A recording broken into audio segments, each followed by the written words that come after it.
갈까요?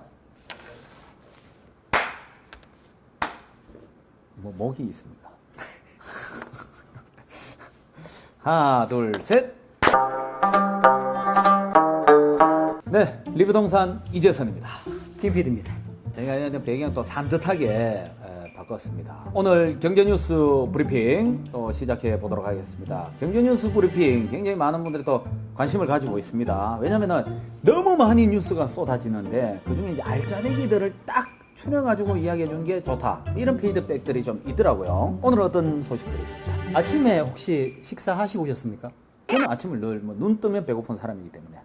요즘에 그 가정에서 아이가 예. 입이 짧고 잔병치레가 많고 아, 그렇죠. 이래갖고 요즘에 흔히들 이제 자연식이나 이렇게 해서 만들어주시는 분들이 많은데 예. 스테이크를 예를 들어서 버섯하고 파프리카하고 고구마 이런 걸로 가니쉬를 해서 예. 곁들여가지고 한우를 가지고 스테이크를 만들어주시고 또 매운 거 못 먹을까봐 이제 사골 육수를 내가지고 토마토 소스로 해가지고 떡볶이를 만들어서 오. 예. 그래서 야. 반려견을 주는 거예요. 반려견한테. 네, 반려견한테. 아, 제가 먹어도 될 것 같은. 그렇죠. 그래서 요즘에 이 사람이 먹어도 충분한 영양가가 있고 깔끔하게 만드는 이런 반려견 푸드, 펫푸드 시장이 굉장히 활성화되고 있습니다. 와. 유튜브 채널에도 요즘 많아졌습니다. 뭐 대표적인 게 루퐁이네. 우리 반려견들 예. 또는 반려묘들을 위해서 음식을 만드는 과정. 그다음 마지막에 디스플레이까지.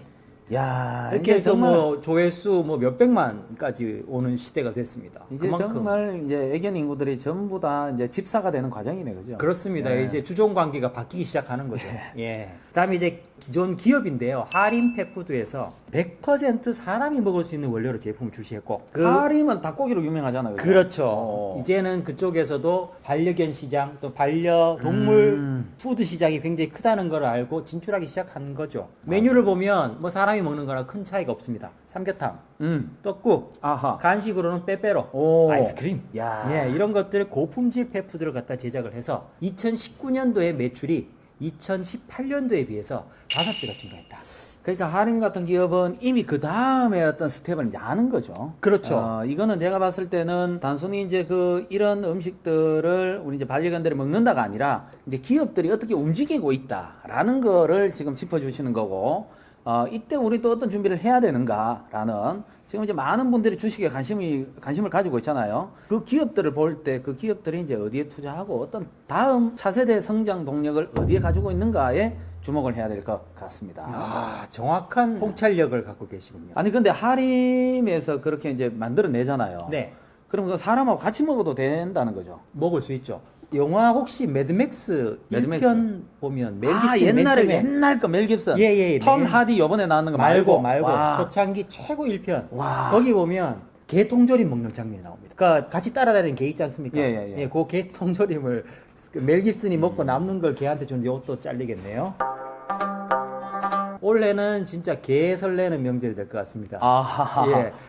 이런 반려견들을 위한 예. 드디어 롯데 백화점에서 선물 세트를 마련을 했습니다. 우리가 그렇네. 그런 선물 세트가 또 나오겠다, 그죠? 예, 명절에 보면 친척분들이나 지인분들에게 선물 세트를 드리지 않습니까? 예, 드디어 이제 반려동물들을 위한 선물 세트. 야, 그거 진짜 좋네요. 예, 그리고 수제 간식 세트. 왜냐 그러면 이제 해마다 뭐 식용유도 그렇고 뭐 샴푸 세트도 그렇고 이런 거는 너무 이제 올드한 거고 그렇다고 뭐 정말 좋은 거 이제 홍삼 계속 알려줘도 부담스럽고 그러면 그 고민이 되거든요. 약간 이제 반려견을 키우는 애들에게는 아주 그냥 기가 막힌 선물 세트가 될 것 같습니다. 이렇게 뭐 시장 자체를 굉장히 전망을 밝게 보고 있습니다. 실제로 그 농림축산식품부에서 2019년도에 조사한 걸 보면 펫팸족, 그러니까 새로운 용어긴 한데요. 펫 패밀리, 예. 반려동물과 가족을 이루는 이런 가구가 1,500만 명.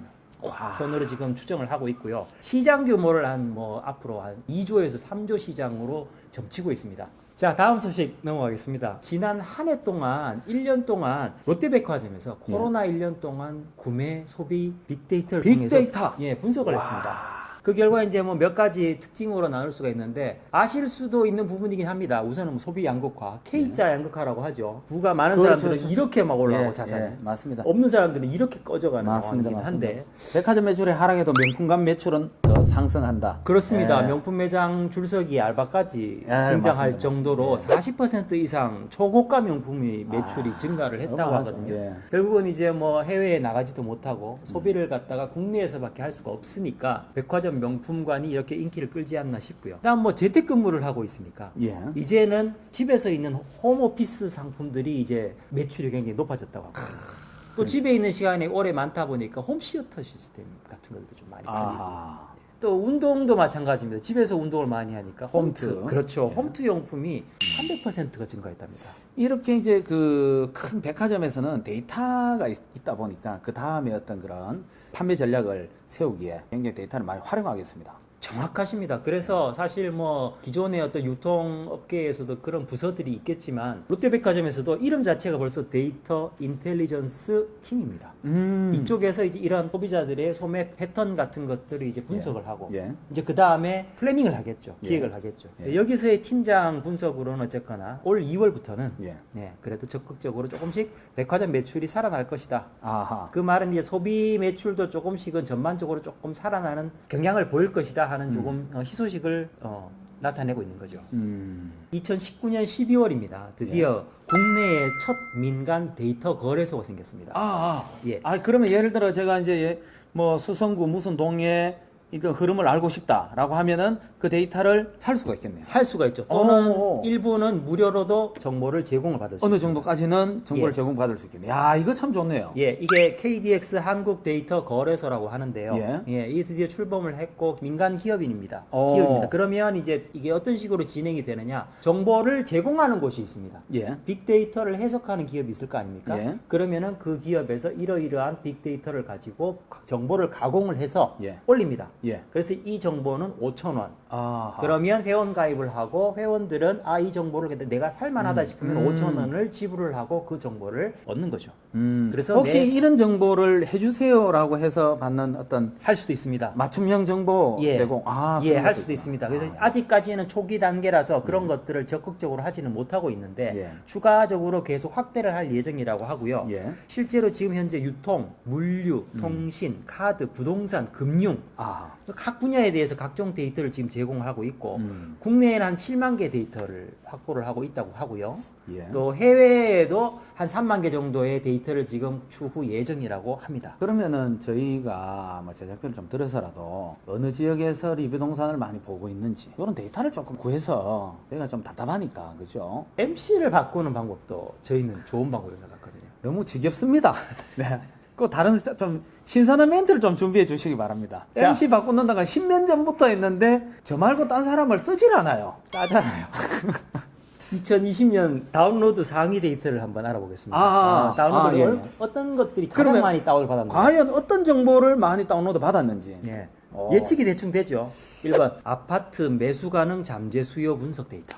야, 역시 부동산이네요. 예, 1등이 부동산입니다. 아하. 2번이 카드 소비 이동 동선 데이터. 그렇죠. 그거는 이제 체크가 돼야 되네. 어디에서 뭐 결제가 많이 되는지. 예. 3번은 약간 의외인데요. 편의점에 대한 어떤 것들이 많은 것 같습니다. 유동 인구에 따른 편의점 상품 판매 추이 분석.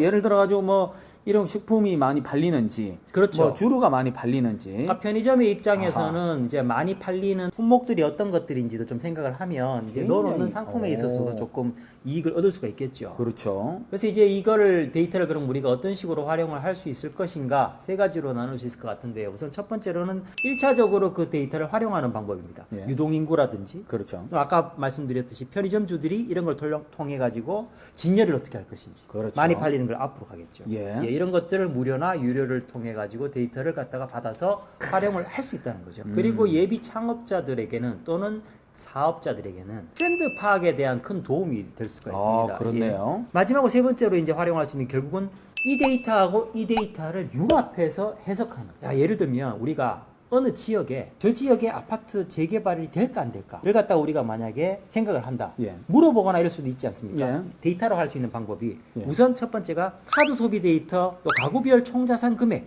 예. 예금 여력, 이런 아. 각각의 데이터를 확보를 하면 오. 그러면 그 지역에서 카드 많이 쓰는 지역이네. 예. 이 지역 사람들은 예금도 꽤 많이 하네. 아하. 이런데 예를 들어서 좀 오래된 아파트들이 있다. 그러면 여기는 뭔가를 올려도 돈이 되는 지역이라는 거죠.